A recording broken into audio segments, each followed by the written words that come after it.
Friday, let's go ahead and jump into our first guest on this month's show. Okay. So I'm really excited. We have Angelina from the safety department. Angelina. Welcome to the podcast. We're really glad that you're here. I hope you're as glad to be here as we are as glad to have you. It's really good. It's really good to have you. I think we had to pull you up here because you really didn't want to come up here, but I told you to be okay, to go real smooth. You're going to like it. Guarantee. Okay. All right. I trust you. And the drivers enjoy hearing you on the podcast because you have a lot of information for them. So it's a win-win. Yes. Well, if you wouldn't mind starting, tell us a little bit about your history at KKW. How long have you been here? So I've been here for 2 years. I started as the receptionist and started doing work for other departments because when I got here, I heard that it's very easy to move up if you want to move up. Yeah. I had the want, so I put it out there that I was available to take on some work. So I started taking FTS, customer service, accounts payable. Have you ever done, like, human resources or recruiting? No. So that's like the one department. What about driving?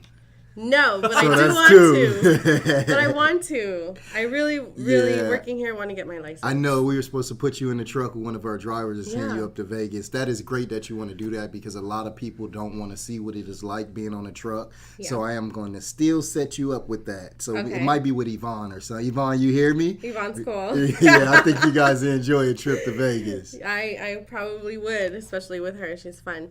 Especially now, I do want to do that ride along because the e-logs is what I'm working around with. Right. Working with.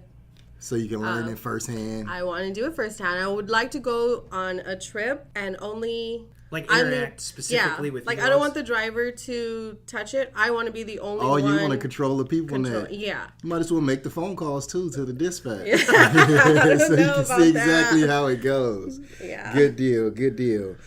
So I do know we do want you to talk about, the complaints and, when people call in to praise our drivers or call in to complain, can you please explain that system to the drivers? Because I had one driver come and he's like, I get very angry when safety calls me and they're accusing me. And I'm like, they're not accusing you. The only thing they're doing is trying to get your side of the story. So can you elaborate on that a little bit? Yeah, and I feel terrible. I feel terrible having to do it, but it is our company policy to do so, and it helps them.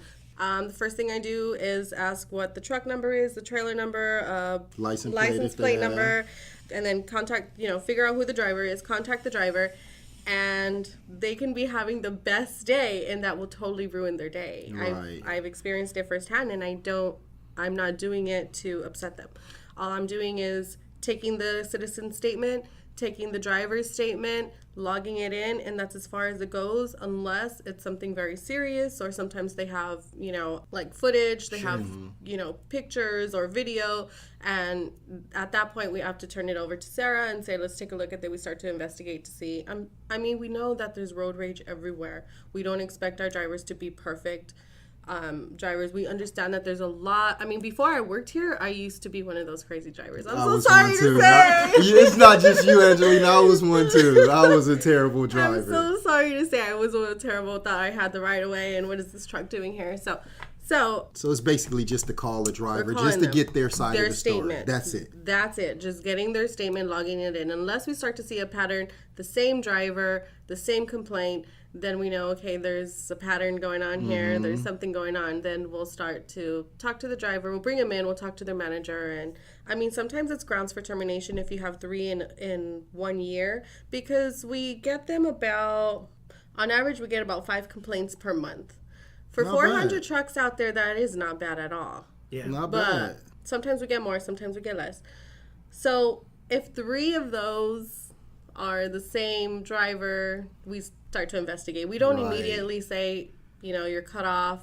We got these citizen complaints. We take a look at them, just like everything else. And I tell them the same thing during orientation. I say, hey, if a driver calls in and say, hey, your driver cut me off getting on the freeway and threw the middle finger up. And then a month later, somebody call in and then say, your driver cut me off and threw the middle finger up. 6 months later, your driver cut me off and threw the middle finger up. You are cutting people off and throwing the middle finger up. There's no way that 3 people are going to call with the same thing. Yeah. But let's get off of the bad on our drivers and let's talk about some of the good. What about when a citizen or somebody calls in and they give a compliment or they praise one of our drivers? How does that work? We jump on that just as quickly. So we get in contact with that driver and we let them know. And of course, they're excited and they get happy. And we're excited and we're happy because you're carrying our name out there. You're a professional driver. Correct. That huge logo is all of us put together. So it's a good thing all around for the driver and for our company. So same thing, contact the manager. We get them some safety bucks, which they can you get purchase. safety bucks for a praise? Yes. Cool. Don't be having your wives call in talking about, I just saw truck such and such, because we going to ask some questions. Where were you? But And you that's can't good. pay me to do that either. Right. Sorry. Right. And you can't pay Angelina, so don't try. Good deal. Yeah. Good deal. So do you get a lot of those throughout the month? We actually, it's probably averages about the same. Oh, okay. As the citizen complaints. Good deal. And so, a lot of them actually come from out of state, FTS. Jim must be doing something great out there. Yeah. Go Jim. So I find myself mailing $20 safety bucks out to the driver. Oh, you get a whole 20? A whole $20. Wow, I've only seen $5 safety bucks. You guys call in and say, "Hey, Eddie, I don't have a truck number. Just say I did a good job out there on the road." Good deal, good deal. So, also, I would like you to also talk to the drivers about a couple of other things that you do in your department, like far as updating your medical license. Your license. I hear that it's a challenge when you get ready to update your license now. What's going on with that? So my routine is about 30 days prior to expiration. I once a month run this report, see who's on there. I talk to the managers. I mostly send an email to the managers saying so-and-so license or medical expires on this date. So it's normally at least 2 to 4 weeks before expiration. 5 days prior to expiration, we stop your dispatch. And that's just because you obviously haven't gotten the time to do so already. Mm-hmm. It's not to spank your hand and say, you're not doing what you're supposed to do. They basically give them some time off so they can go take care of their business. This needs to get done. Right. Some of you hard workers out there just hate to get from behind the wheel, so we have to force you to get to the DMV and fix those things. Yeah, it's understandable, and it's something that you need. It's your career. That little piece of paper that takes, I understand going to the DMV, even me, with the regular license, even me. Going to the DMV, nobody likes to go to the DMV. Correct. Everyone. There is, if you're local or you're from the Cali area, there is a CDL holders only DMV, and that's in Fontana. It is a little bit of a drive, but the drive is shorter than waiting in line locally, and they take you in right away. So I hear. Cool. From many drivers. I like how you said that, the Cali area. Yeah.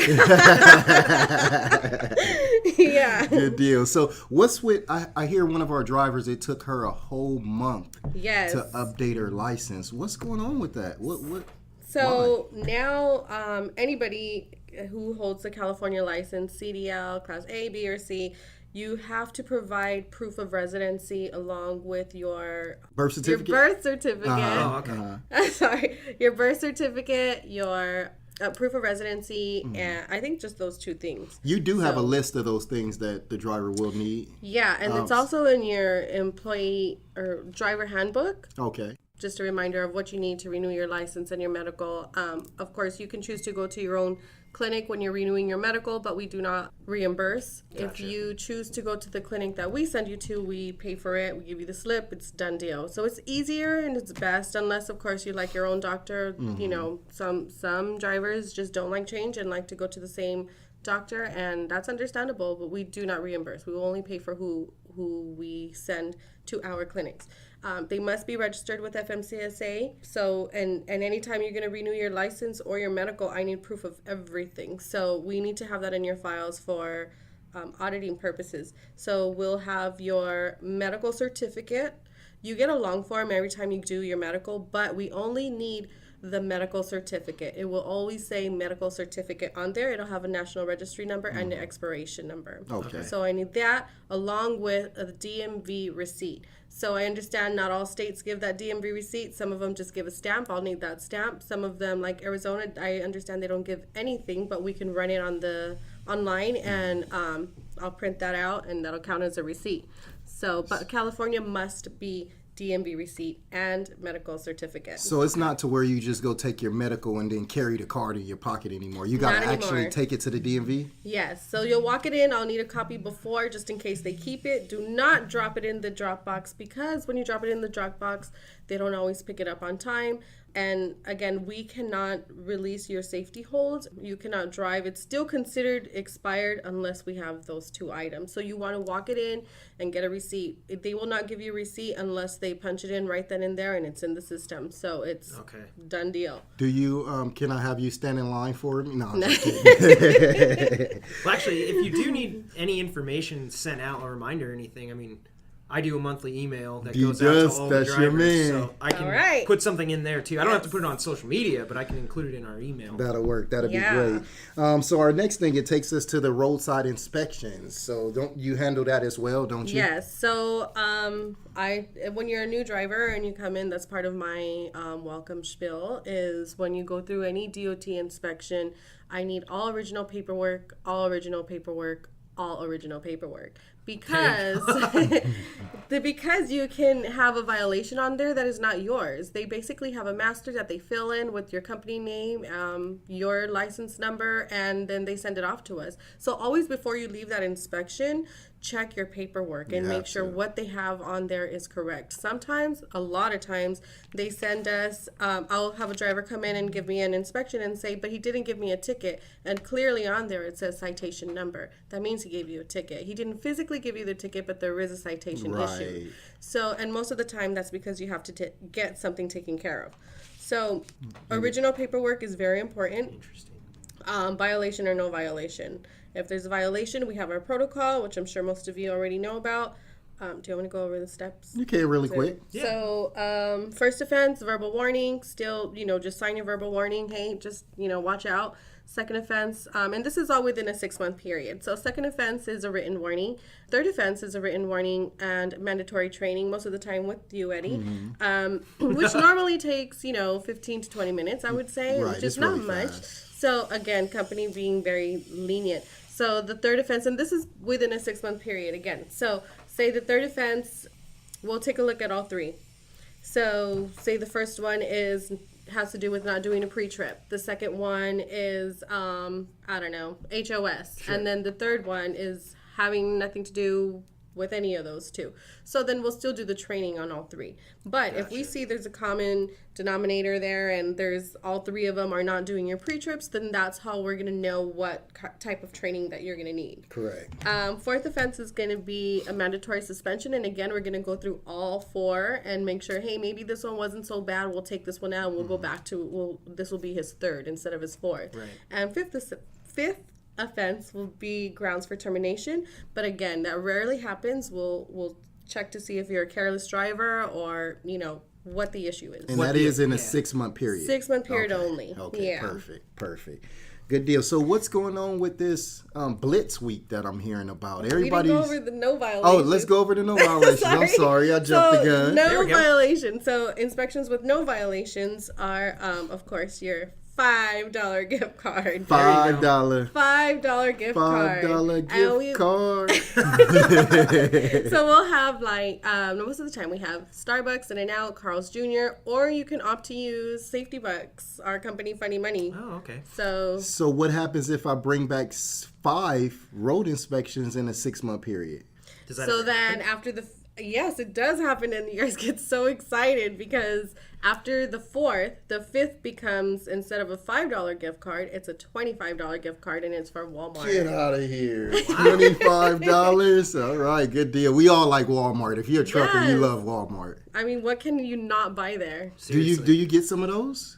4 clean ones? Does that happen? Yes, it's actually often. And it's funny because some of these drivers, they come in so annoyed, like, I got pulled in again. And, okay, great, you didn't get a violation. I got pulled in again. They're picking on me. But you know what? For getting picked on, you're getting rewarded here at the company because you're doing something right. Right. It's been times that I want to just drive through the scale when I know my truck is perfect and everything. I just want to go, hey, put me in. Let me get this $5 lunch. Yeah. Good deal. So, what is Blitz Week? So Blitz Week is coming up soon, actually. Everybody talks so big about Blitz Week. Like Blitz Week is everywhere. So it's throughout the United States. It's everywhere. If you drive a truck, you're going to get pulled in, most likely. Wow. It's within a 72-hour period, and they're primarily looking for mechanic fitness. So check brake system, cargo securement. I don't think we do cargo securement. Do we? Yes, straps, like strap our load down. Okay. Yes, we do. Lighting devices, steering mechanisms, suspensions, tires, wheels, rims, and hubs, and windshield wipers. I mean, the things we should be checking anyways. But yeah. And then drivers are asked to provide their operating credentials and hours of service documentation. So that's really important. Very, very, very, very. And also, while they're doing the inspections, they'll also be attentive to apparent alcohol and drug randoms. Oh, wow. Okay. So, impairment. Okay. Yeah. So, gotcha. Blitz, when is Blitz week? Blitz is June 5th through 7th. So that's coming up. Yes. Okay. So drivers, be on your A game. Do your pre-trips. Yes. Do them like when you were a rookie. I tell drivers to stay a rookie because when you're a rookie, you're really checking everything on the truck. But then once you become a veteran, you're like, oh, I checked that 3 days ago. Check those things every day so you guys get no tickets during Blitz week. It's actually funny because we were doing a video out in the yard and you were talking to a guy who I think had either 8 or 10 years experience. Got out of his truck, walked around to check, and I paid homage. Like, that's how you do it. Yeah, like you're a rookie. I tell drivers that when you back it straight in the hole, you don't get any extra points. But if you back it in the hole and you hit something, you get points docked towards you. Yeah, so like why golf, not just get out and look? Don't be no super trucker and try to back it straight up every time. I'm getting down and look. Every time when I'm out there on the road test with a guy and they can't park it in our yard, I take over the truck. I get down and look. I know they're probably like, why is he looking? I can't hit something while somebody's watching me. So I really got to be on my A game. But get down and look and stay a rookie. And that's why you were named Driver of the Month. I got a driver. They took me down already. I had a picture up in the lobby, but we got what we had about 12 this time. We had filled up that poster. Yeah, so I'll be back one day. So don't forget, June 5th through 7th. June 5th through 7th. Put it on your phones. You guys always have your phones in your hands. Road check inspections. Yeah. Put a little Post-it note somewhere in your truck, June 5th through 7th. So now with those safety bucks that you said I get by having clean road inspections and good logs, what can I do with the safety bucks? So you can purchase apparel with our beautiful KKW logo. Oh, cool. Backpacks, duffel bags, shirts, long sleeve and short sleeve. Long sleeve are good for the summer, so you don't get that one dark arm and one light arm. Right. Sometimes the ombre is not always in style. Hoodies, jackets, hats, the big sun visors that you put in front of your truck when you want some darkness to do your sleeper berth. Clipboards, and any suggested items. I mean, if you guys have a suggestion, put it in the suggestion box.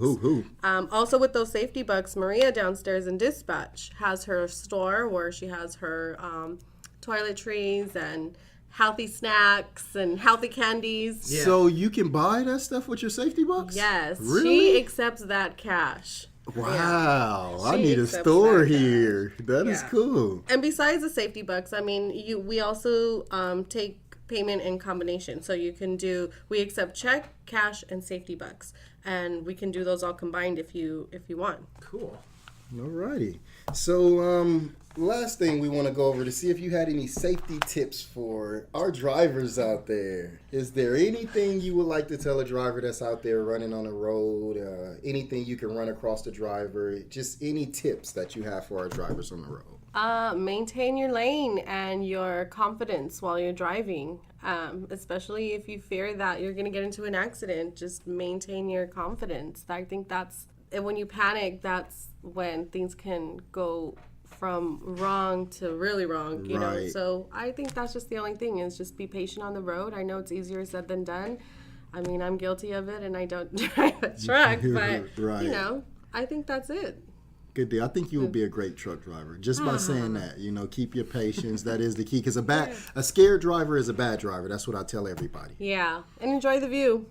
Enjoy the view. Enjoy your free travel time. You're getting paid to travel. Yeah. Truck drivers have the best job. You're getting paid to go state to state. Isn't that amazing, Dustin? It really is. What if you can do that with your marketing? You will be out of here. Oh, man. I mean, talking to a marketing guy, taking photos and going out and getting video, that would be incredible. Right. So, I can imagine. I love all that stuff. Well, hey, while we have Angelina, I did want to throw one more question your way, just to get to know you a little bit. But what would you say is your favorite movie?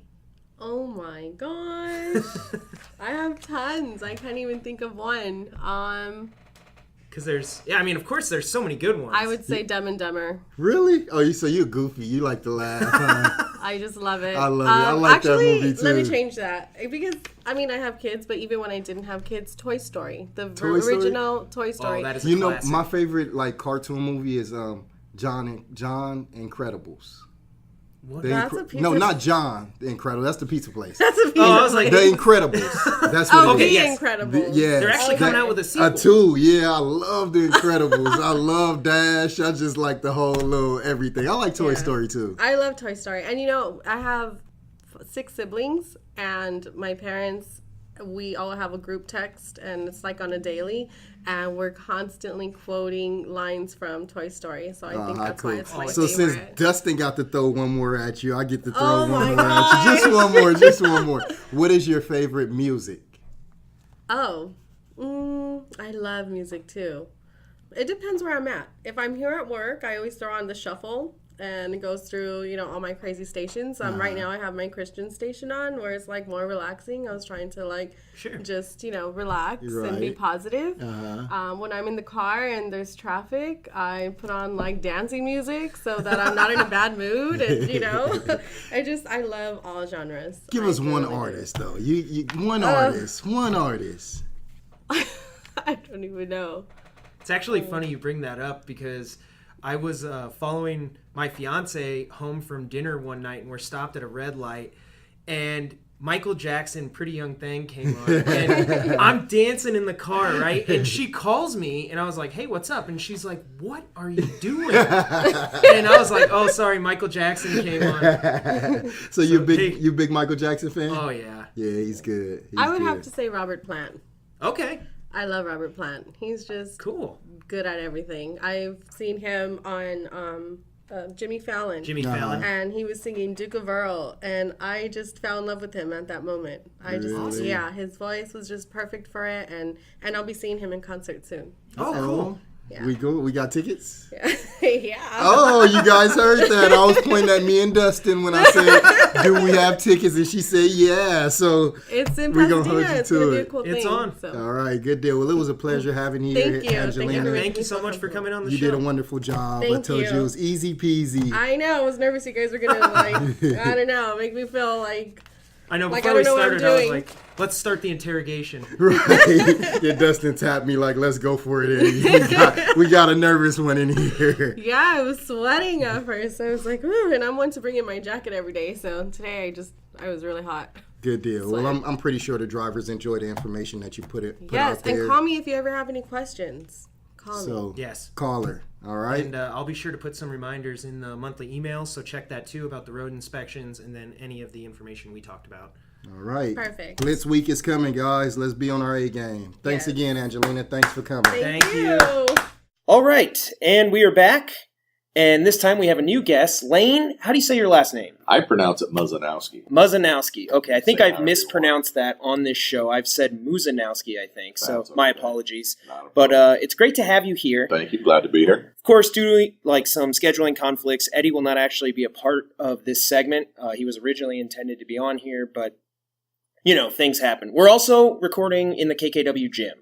So beautiful place to be. Yeah, you might. There you go. You might hear some gym noises in the background. So the gym is being used. Yes. But anyway, it's great to have you on the show. I've wanted to have you on for quite a while because we both share a passion for photography. But first of all, while you're here, can you go ahead and just introduce yourself? How long have you worked for KKW? This is my second time with KKW. I worked here 3-4 years ago for a couple of years. I got a local gig and I worked too hard at that, and so I decided to leave and came back to KKW. And I like the company.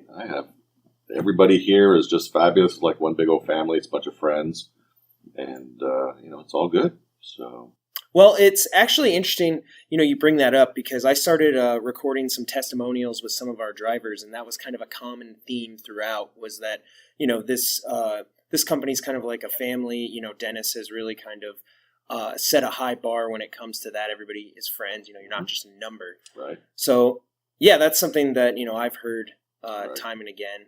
And the non-micromanaging issues. I love that. You know, I've worked for companies in the past where you have to stop here and get fuel. You have to stop here and rest. Right. It's like, well, KKW is like, be here, leave here, and what you do in the middle, it's your responsibility. You're a big boy. You can take care of this. Now, you are a KKW line driver? Yes. Okay, so where do you go?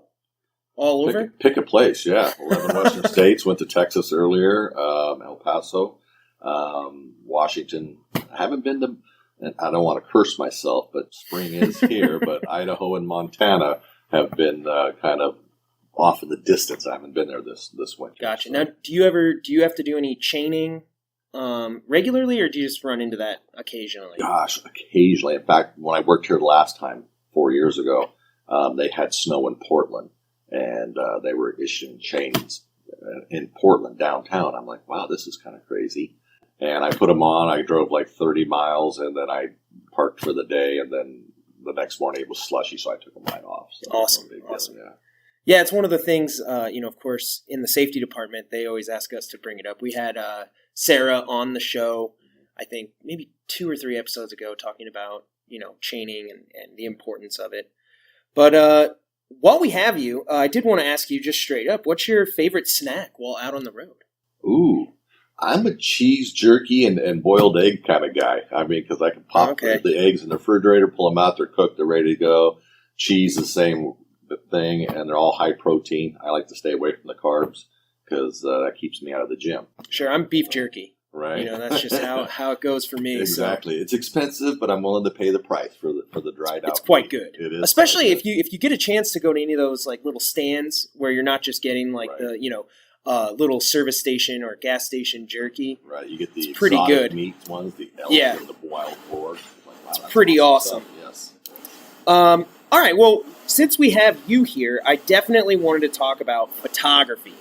Okay. So what's interesting is you have been featured in the KKW yearly calendar quite a few times. And I personally, I've shouted you out on this podcast. Yep. I've received, you know, some, what's it called? Some photos and stuff from you directly, which I share on social media and everything.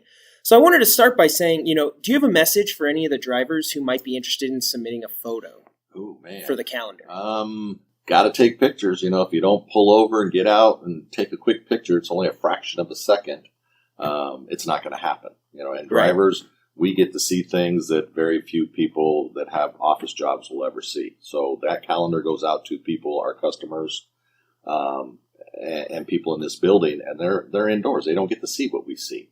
Right. So let them see what we see. Take a photograph of someplace beautiful that you've been, put the truck in there, and take the picture. I mean, if it turns out, fabulous. If it doesn't turn out, hey, it's digital. We'll hit delete. We'll take it again at the next stop. You know? Now, do you take a lot of photos? Do you have your own, like, DSLR, like, nice camera? Or are you taking photos on your phone? No. I'm not coordinated enough to do a phone and all that. I talk to Siri a lot. With my camera, though, I'm old school. I started taking pictures when I was 10, high school, 3 years. So I'm used to DSL setup, and that works better for me. Okay. Other drivers, whatever works for you, whatever you're most comfortable with. If you're not comfortable, you're not going to use it, right? Right. So you got to be comfortable. I have 2 DSLRs I use. I prefer Nikon because I've come up through the ranks with them, so the learning curve when I get a new item is less to learn. Yeah. They have a tendency to repeat the old stuff. And then I have a photo editing program on my laptop, and then I just take pictures that I would think I like to look at them. That's the most important thing. I don't take pictures for other people. Yeah. And I mean, I'm sure you share them. Do you have social media and you get it out there? Instagram, Tonka35, just like the toy. There you Tonka, go. Tonka. At Tonka35. Yes. So follow Layne on Instagram. Yeah. It is interesting. I know right in our atrium, in our lobby at the corporate headquarters in Pomona, we actually have one of your photographs blown up on the wall. Right. Now, can you tell us a little bit about the story behind that photo?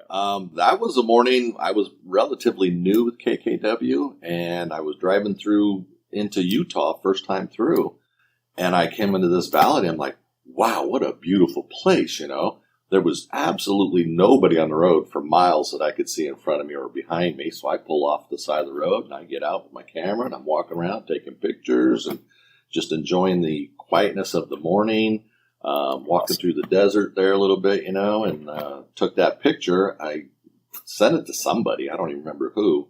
And when I left the company about a month or two later, Steve Lord, who was I don't know what you call him, what his job title was. But anyway, he sent me a text message of the picture up on the wall. And I was going, oh, that's kind of cool. And I really had to look at it because on my phone, I didn't appreciate how big the picture was. Sure. When I came back to work here and I look up on the wall, I'm like, OMG, that's just freaking awesome.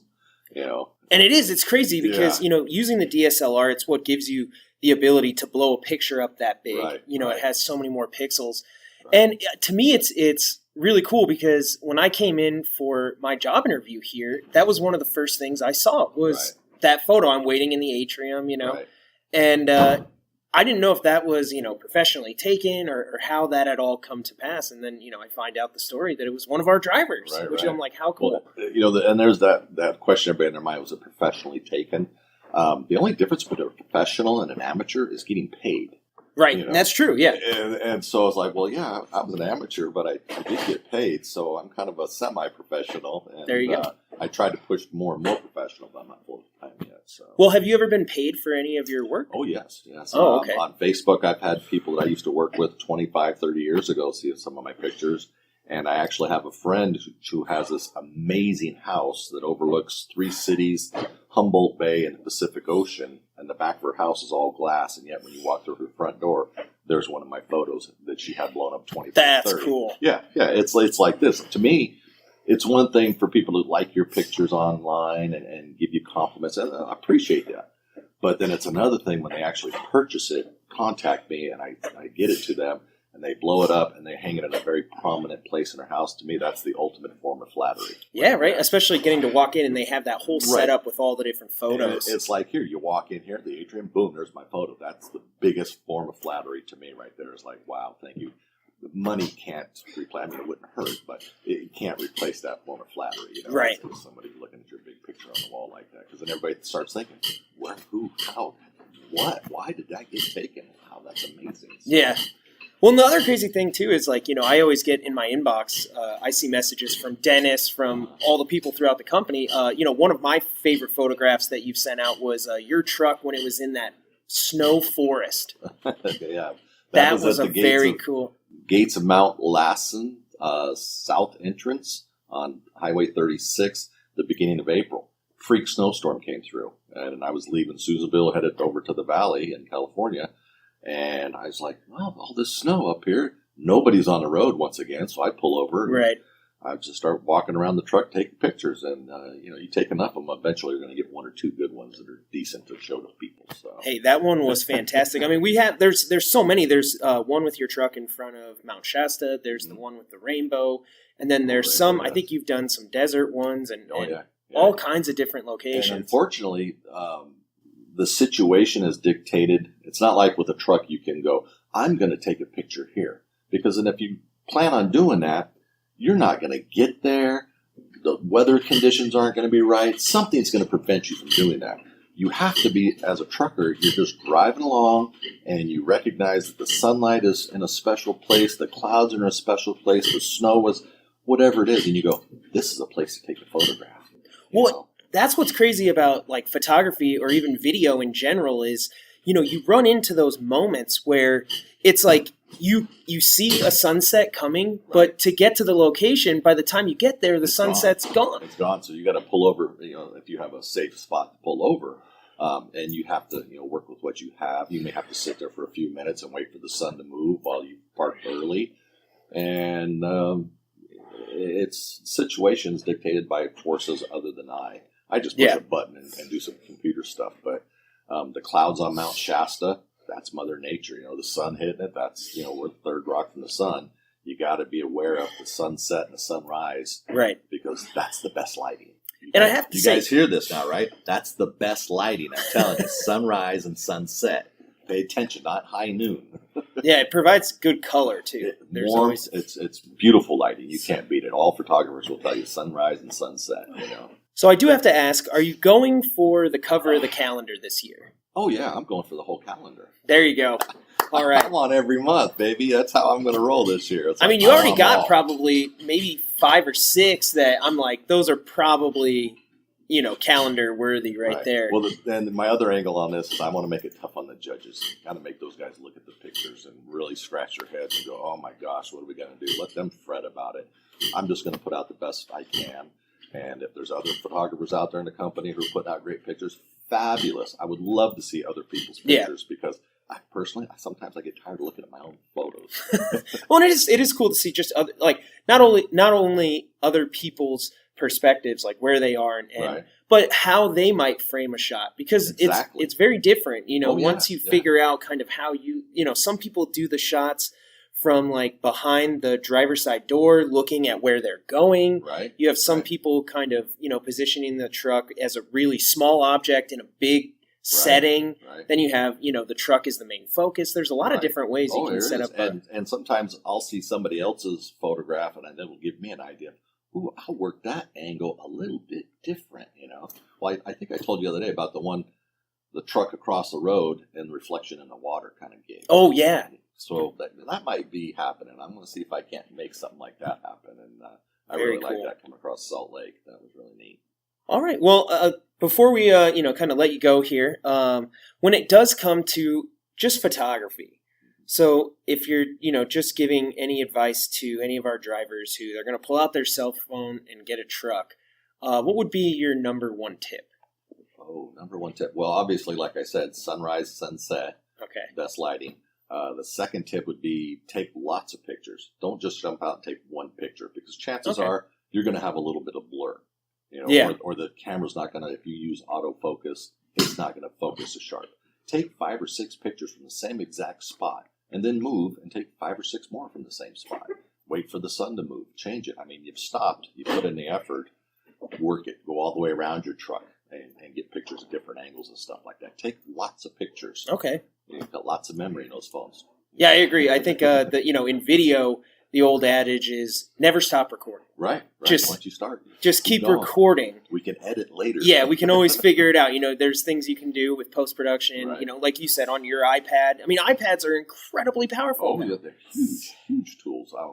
One of my biggest regrets in life is I was born a little bit too late for the digital age. I wish I was one of these kids that was born and sitting on a couch playing with the video games, and I would be 100% digital right now. It'd be, it's crazy how much power is just in your pocket. Exactly. It's just amazing. And so, take lots of pictures, and then, if you have the luxury of getting a laptop and get an editing program, that will send your pictures over the top. And don't be afraid to step outside the lines. It's just because somebody says, you know what you should have done on this picture? Don't do that. Do what you want. What makes you happy? What do you like to look at? I happen to be lucky in that Dennis Firestone likes my pictures. Yeah.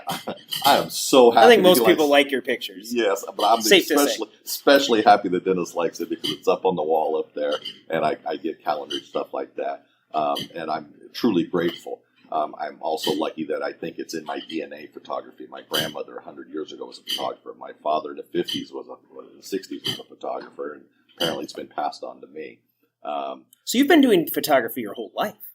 Yeah, there was a time there when I was in my 20s and 30s, and I'm 55 now. I'm not ashamed.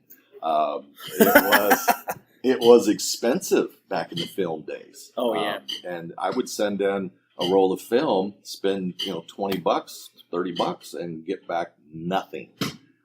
Pictures, blurred pictures, out of focus pictures, this. You're like, well, that was a waste. Exactly. And so when digital came along, boom, I was right on it. As soon as I had one of the first digital cameras that came out, and the pixels, were just insane to deal with and understand. But I jumped right on that, and it's been great because now I go to a baseball game for my son, and I'll take 1,000 pictures. Oh, yeah. And it happens fast. Oh, real fast. And I'll get maybe 12 good pictures out of there because I'm taking pictures of all the players. And so I'm throwing 980 pictures away. Okay, so what? No problem. Yeah. That's the beauty of digital. So you take lots of pictures, you get a few good ones, but that's all you want is a few good ones. And I'm sure, when you're at a ball game or something where you're getting photos of everyone, all the parents are like, send me a copy. Yes, I have a couple of parents. As a matter of fact, I'll give them a little shout out, Stephanie and Christine from Foothill High School. They are trying to learn how to take photographs of baseball games. I'm trying to get them to get from behind the fence. They're learning this. They're getting up to, we got to get through the fence. And once they get through the fence, but they ask for help. I send them pictures and stuff like that, and love all the kids because not only my kid gives me good photographs, but a lot of the other kids turn in great opportunities. So. Well, like something that I've always noticed with photography is that when you actually hold like a physical picture in your hand, there's a different sensation than just looking at something on your phone. Right? I feel like we've been kind of, subconsciously trained to treat our digital photos like news feeds, and you just scroll through and then toss it. Like that's it. Tap it twice on Instagram, give it a little heart. That was your 2 seconds. Right. But when you actually think about it, you hold a physical photograph. Like, if I actually am getting married, I would like to have like an actual photo album. Right. Of course I would love the digital pictures as well, but to have that thing that, years from now, like my grandkids could find. Right.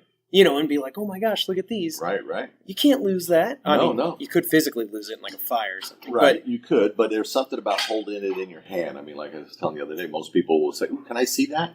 And they'll pick it up with their hand, and no matter what it is, they want to hold it, they want to feel it. Sometimes they'll want to scratch a sniff, whatever. But it's that extra perception of a sensory stimulation that they're just overwhelmed with. They're like, oh yeah, I can hold that photograph in my hands.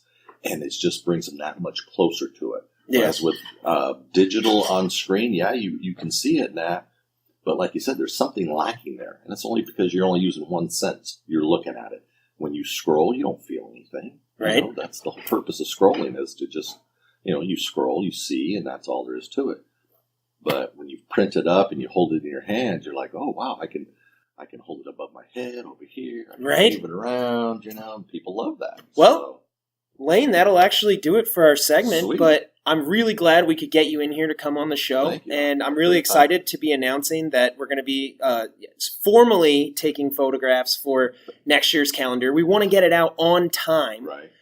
Because last year we were a little bit late. So we're going to work really hard to make sure that 2019 is available in 2019. Right. Little shout out to Maria because she puts a lot of work into Yes, she does. So shout out Maria. Excellent job. Yeah. Well, Layne, thank you so much. Thank you, have fun out on the road, and I look forward to more of your pictures. I do too. I want to see some more from Utah and Colorado and Wyoming and Montana. You guys have awesome opportunities up there.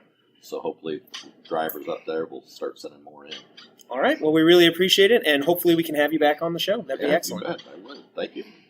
All right. We're back, and Eddie, fortunately, is on this segment again. So glad you're here. And Eddie, wow, do we have a special treat on this podcast? We have a special treat for you guys this time. We have our very own Mr. Dennis Firestone. Can't even make it too much of this, guys. Just one of the boys. You had to have one of the great introductions, Mr. Firestone. Yes. It is a pleasure to have you here. And it's a pleasure to be able to speak directly to a lot of people maybe that I haven't become close with and been friends with, as I would love to be closer to the people that support and work at this company like I do. So it's a great opportunity. Thanks for having me. Thanks for being here. I always tell all the drivers that you are the biggest driver advocate that I ever met. I really, when I sit with you sometimes, I get chills because it's like to work for someone that really cares about the drivers is amazing. And I don't think that a lot of drivers get the opportunity to talk to you and speak with you and sit in meetings with you to understand how you feel about the drivers and everybody that works for your company. And I just want to say thank you. I appreciate working for your company. It's actually an honor to be here, and I love this company. As strange as it sounds, it's an honor for me to be here. I enjoy every day that I can be part of this organization, see it grow, see it thrive, see people like the two of you, build it. And I can say, hey, I was part of that. Yes, sir. Yes, sir. Most definitely. I think what maybe makes my situation unique as I might contrast it to other trucking companies, is the fact that I absolutely started at ground zero, one truck, driving that one truck with one helper, doing the worst kind of work you could possibly do in the trucking industry, and that's delivering to homes. Tough stuff when we were delivering beds and mattresses and sleepers and dinette sets and you name it. It was mostly furniture, and my 2 or 3 customers were just furniture stores, and I delivered from those stores to the home, and it was tough. I was 18 years old, and it really broke me in. I thought I knew what work was until I started doing this, and said, man, this is a whole different deal. Right, so that was before KKW. That was before KKW. I was 18 at the time, and KKW didn't come along until I was about 21 years old, and one of my drivers at the time, he worked with me, we had 4 trucks, I think, at the time, 4 or 5 trucks throughout the city, delivering furniture, as I said. And one of my drivers came back one day and said, I just made a delivery to this outfit downtown South LA, and we're delivering a bunch of furniture to this place, this dock that was going to move those goods up into Northern California. And I met this old man. His name was Art Shelton. He was about 59, 60 years old. The strangest thing happened. For some reason, the next day I picked up the phone, called this outfit, and asked for Art, and mentioned that my driver had been there the day before, and mentioned that it sounded like he wasn't real happy with the situation. Right. And for whatever reasons, we kind of gauged on the phone, and he said, let's talk. So I'm 21 at the time. He's 59, 60 years old. So it was a tough match, but we really did relate pretty well. And he was a tough old trucker, boy, I'll tell you what. And we kind of hit it off. I think he really didn't take me serious. Kind of looked like I was wet behind the ears, which I was. Right. At that point, I'd never even set foot in a Class 8 piece of equipment. It was all bobtails at that point for me. And Art and I shook hands, came up with a deal, and said, okay, let's work this out. So let's spend while this deal's coming together, let's spend the next 2 or 3 months. I'm going to work here every day, and you show me how this works, and sometime later this year we'll consummate it. I want to say it was July or August of 1967, over 50 years ago. Wow. And the deal finally closed, I think it was December 7th that year, so this makes my 51st or 52nd year. What happened to me, I hope I'm not dragging this on. No, sir. Fascinating. What happened to me is, I'd already had what I thought was a real work experience, delivering these bobtail loads of furniture to homes all over the city. And Art showed me there's a whole nother level. I mean, a whole nother level to work. It wasn't just 7 in the morning till 7, 8 o'clock at night when you're making deliveries to homes. This was a 24/7 operation. Right. You never left. We slept on the dock. Absolutely incredible. I didn't think I would live through it. I mean, Art actually did sleep on the dock because it was only 2 or 3 hours worth of break in the day, and he just said, why go home? Wow. Me, I'm living in the San Fernando Valley. This place KKW was located in South LA at the time on May Street off of Florence. So it was like a 45-minute drive for me, and I'm leaving at 11 o'clock at night. I'm driving 45 minutes home, grab a quick bite, go to bed, get back up at 3 o'clock in the morning, and back on the freeway. Wow. Yeah, there you go. Man, I'm prime of my life. 22 years old. I can't keep up. This old man's going to kill me. And in 3 months, we just hit it. And I was just amazed and in awe of this. I mean, the guy wasn't maybe 5 foot 4 inches tall and maybe 160 pounds wet. And he put away a pint of whiskey every night. And okay.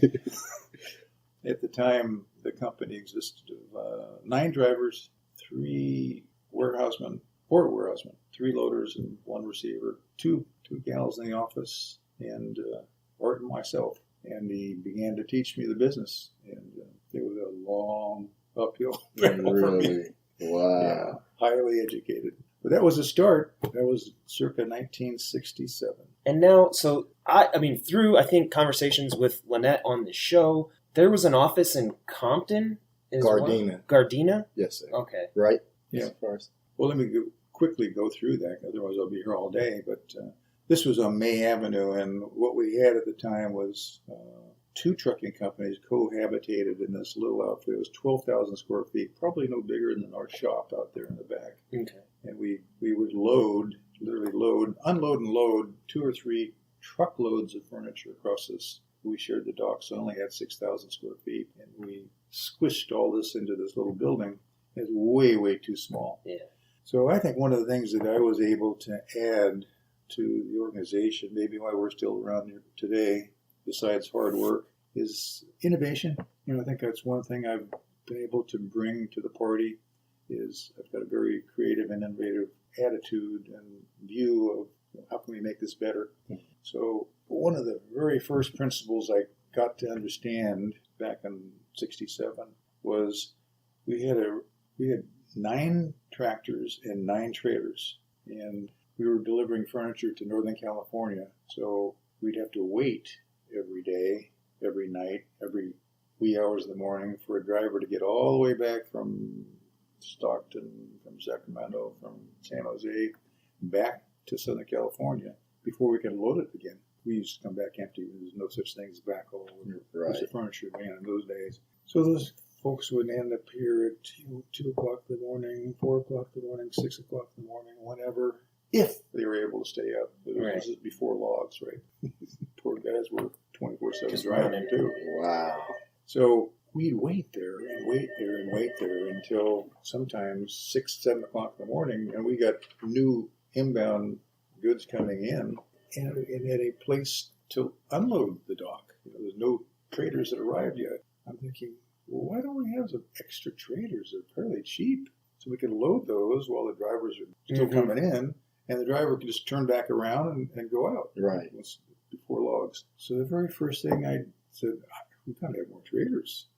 We can load these things while we're waiting. Yeah. Right. So we bought 2 or 3 more traders, so that we were able to load whole days worth of work in advance of having the driver to come back. That was one of the very first things I brought to the party. Then the next thing was we can't last in this little 6,000 foot location. We got to move. So we moved over to Gage. It was 32,000 square foot.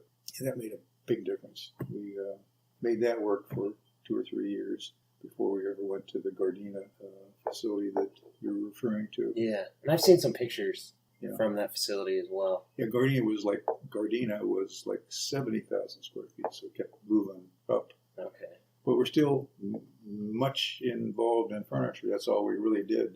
All LTL, by the way, and all blanket wrap, by the way. Mm-hmm. No cartons. It was all blanket wrap. Oh, wow. Wow. And you guys were wrapping it in the warehouse. Oh, yeah. Wow. We wrapped, when the trucks would come back, we'd have all the pads stacked up on the side. It was really beautiful. I mean, those guys were pros, really pros. Wow, that is very beautiful. And then from Gardena, you moved here to Pomona, California. Yeah, yeah. By the way, our cabs, and this is as stupid as it gets. Not only didn't we have logs, we didn't have any sleepers. You know what I would do overnight? Wow. The sleeper was, the poor drivers they had to take pads and they stacked them up inside the cab so they could make kind of a makeshift across bed. The doghouse onto the passenger seat and to the driver's seat, and that's where they slept going north. When they're coming back empty, then they just spread out some pads in the trailer, open the door, and I pay homage to those guys. That was they paved the way. They paved the way. So would they just shut down on the road in the middle of anywhere, wherever you can pull over and shut down? It was okay then? Yeah, and then when we really got pressed, and we did get pressed often, I'd work dispatching and loading trucks and receiving furniture all day long. And when we ran short, drivers would call on a Wednesday or something about 5 o'clock in the afternoon and says, Dennis, I ain't going to be able to make it all the way back, buddy. I just can't do it tonight. It's okay. I'll bring it to you. There you go. So by then we already had some extra trailers, as I mentioned, and an extra tractor too. So I just jump in about 6, 7 o'clock at night when I finish loading the truck up, turn them in Fresno, turn them in Lost Hills, any one of the different points depending upon how tired they were. And were you driving yourself? Oh yeah, that was my night job. Wow, that's amazing, Mr. Firestone. That is really amazing. I can actually drive these things, believe it or not. Oh no, I know you do a lot of stuff, but so I believe you can drive these trucks. That is so cool. What is this? That's the roots.